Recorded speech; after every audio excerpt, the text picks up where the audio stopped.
थाना फतेहपुर सीकरी क्षेत्र में उस समय अफरा तफरी मच गई जब एक मिठाई की दुकान में गैस के पाइपलाइन के रिसाव से आग लगी। आग लगने के बाद क्षेत्रीय लोगों ने एकजुट होकर आग पर काबू करने का प्रयास किया, जिसके बाद नगर पालिका की टीम पहुंची, जिसने आग पर काबू पाया। दुकानदार आग लगने से गंभीर रूप से झुलस गया, जिसे स्थानीय लोगों ने मदद से वहां हॉस्पिटल में एडमिट कराया, जिसका इलाज कराया जा रहा है। बताया जा रहा है कि गैस रिसाव के कारण सिलेंडर का जो पाइप था गैस रिसाव हुआ, उसके बाद दुकान में आग लगी। दुकान में आग लगने से वो दुकान स्वामी था वो गंभीर रूप से झुलस गया और स्थानीय लोगों के साथ नगर पालिका की टीम ने आग पर काबू पाया। ब्रजकिशोर शर्मा, जनता टीवी, आगरा। आदर्श आचार संहिता लागू होते ही अलर्ट हुआ पुलिस और प्रशासन, मतदाताओं को किया जागरूक। आपको बता दें कि लोकसभा चुनाव का आगाज हो चुका है। भारत निर्वाचन आयोग ने तारीखों का ऐलान कर दिया है। कानपुर देहात 4 लोकसभा सीटों को जोड़ता है, जिसमें से अकबरपुर लोकसभा, कन्नौज और इटावा, इन तीनों लोकसभा क्षेत्रों से जुड़े हुए मतदाता 13 मई को मतदान करेंगे।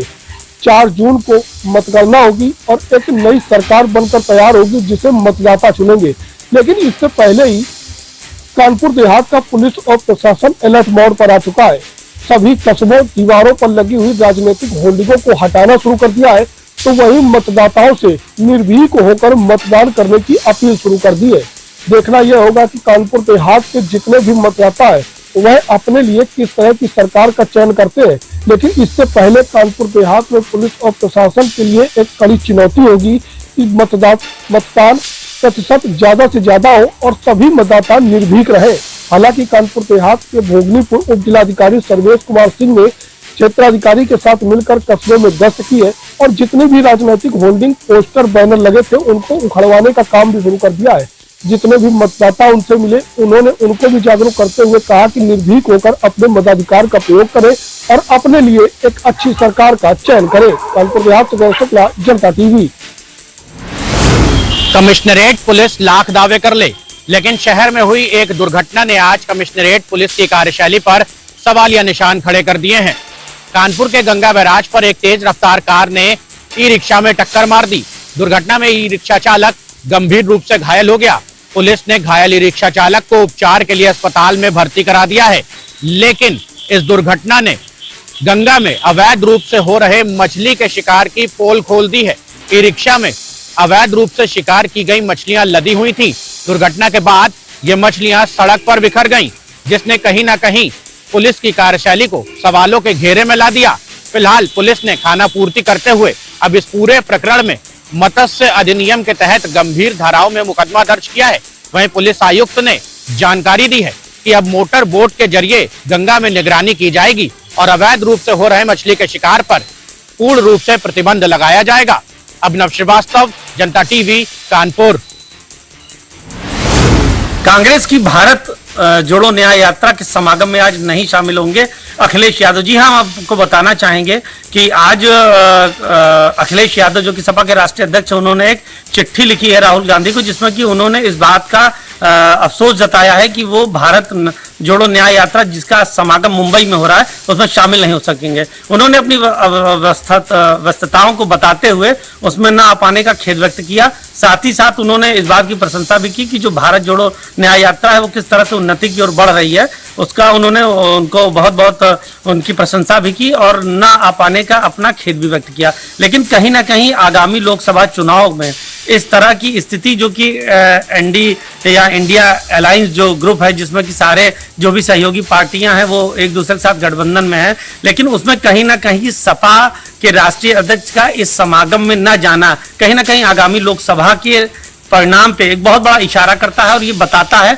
कि आने वाले लोकसभा चुनाव में परिणाम कैसे होंगे। ये निश्चित रूप से एक बहुत संशय का विषय बना है और जहां एक तरफ गठबंधन पार्टियां और वहीं दूसरी तरफ भाजपा पार्टी है, तो ये देखने वाली बात होगी कि पाला इस बार किसके पाले में जो है गेंद गिरती है और कौन विजयी परिणाम के साथ आता है, ये तो आने वाला वक्त ही बताएगा। लेकिन कहीं ना कहीं इस तरह की घटनाएं और इस तरह का सपा के राष्ट्रीय अध्यक्ष अखिलेश यादव का चिट्ठी लिखना एक कहीं ना कहीं संशय की स्थिति उत्पन्न करता है। लेकिन आने वाला वक्त क्या है और कैसे परिणाम लेंगे तो आने वाला वक्त ही बताएगा। कैमरा पर्सन आशीष के साथ सत्यव्रत शुक्ल, जनता टीवी, लखनऊ। ये चुनाव का बिगुल बच चुका है। वहीं पर मैनपुरी में 2024 यानी 7 मई तीसरे चरण में मैनपुरी का चुनाव है। वहीं पर मैनपुरी ये जो लोकसभा का चुनाव है 7 चरणों में रखा गया है और मैनपुरी से जो प्रत्याशी समाजवादी पार्टी से हैं डिंपल यादव, उन्हें प्रत्याशी समाजवादी पार्टी से घोषित किया गया है। और वहीं पर बीजेपी की अगर बात की जाए तो बीजेपी ने अभी तक यहाँ पर कोई भी प्रत्याशी नहीं उतारा है। निष्पक्ष चुनाव कराने के लिए मैनपुरी जनपद में जिलाधिकारी ने 9 टीमें गठित की गई हैं और जिसको लेकर उन्होंने 1603 मतदान केंद्र और 2098 मतदान स्थल बनाए गए हैं। और जहां पर अगर वोटरों की बात कर ली जाए तो मैनपुरी में जो वोटर हैं वो 17,87,147 वोटर हैं और जोनल मजिस्ट्रेट जो हैं उन्हें 28 जोनल मजिस्ट्रेटों की तैनाती की गई है और वहीं पर 163 सेक्टर मजिस्ट्रेट बनाए गए हैं। तो ये कहीं ना कहीं चुनाव में किसी भी तरह की गड़बड़ी ना हो पाए, निष्पक्ष चुनाव हो पाए। और मैनपुरी में जो नामांकन की जो डेट है वो 12 अप्रैल 2024 को रखी गई है, जिसमें मतदान जो वोटर है, जो नामांकन है, वापसी जो नामांकन की तारीख है वो 19 अप्रैल रखी गई है। मैनपुरी से प्रमोद पांडे, जनता टीवी। जनपद मुजफ्फरनगर में आज किसान राजधानी सिसोली के अंदर किसान पंचायत का आयोजन किया गया। यह किसान पंचायत हर महीने की 17 तारीख को होती है और इस किसान पंचायत का जो अध्यक्षता है वो राष्ट्रीय अध्यक्ष चौधरी नरेश टिकैत करते हैं और मन संचालन जो राष्ट्रीय प्रवक्ता है वो चौधरी राकेश टिकैत करते हैं।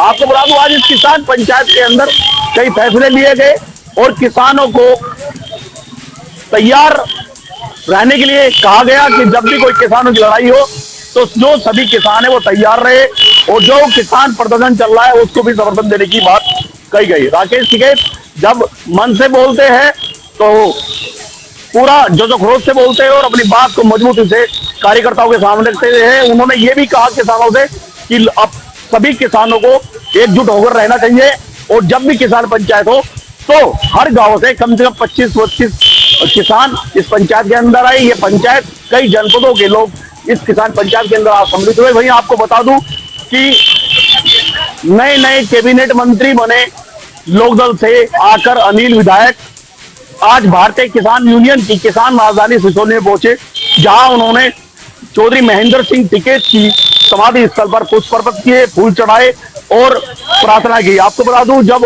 अनिल कुमार जो कैबिनेट मंत्री है सिसोली पहुंचे तो उनका स्वागत चौधरी नरेश टिकैत और चौधरी राकेश टिकैत ने किया। वहां उन्होंने अनिल कैबिनेट मंत्री से चर्चा की, चुनाव को लेकर चर्चा की और अनिल कुमार जो कैबिनेट मंत्री है लोकदल के, उन्होंने उनसे आशीर्वाद लिया नरेश टिकैत से और राकेश टिकैत से और आगे की रणनीति बनाई चुनाव को लेकर। किसान पंचायत में कई गांव के लोग मौजूद रहे और कई अहम बड़े फैसलों पर राकेश टिकैत ने मोहर लगाई। पवन अग्रवाल, जनता टीवी, मुजफ्फरनगर। लोकसभा चुनाव का बिगुल बज गया है और ऐसे में जहां आदर्श आचार संहिता लागू हो गई है। बता दें 6ठे चरण में प्रयागराज में मतदान होना है।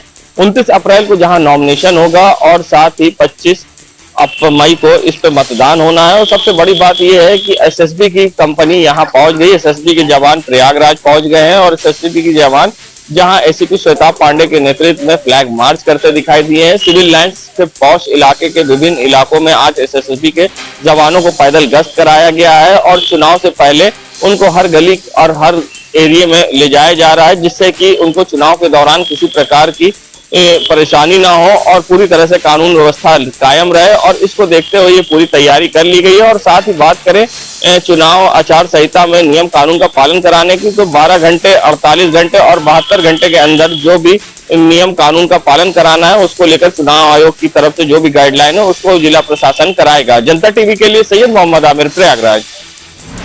बीते दिनों डीएम गौरांग राठी ने अधिसूचना की जानकारी एक प्रेस वार्ता करके दी है। आपको बता दें डीएम गौरांग राठी ने नगर पालिका परिषद और नगर पंचायत जो भी कर्मी है उनको एक आदेश दिया है कि जो भी प्रचार सामग्री जो भी चुनाव की लगी हुई है उन होर्डिंगों को तत्काल प्रभाव से हटाया जाए। साथ ही साथ सख्त निर्देश है कि कोई भी बिना अनुमति के प्रचार नहीं करेगा।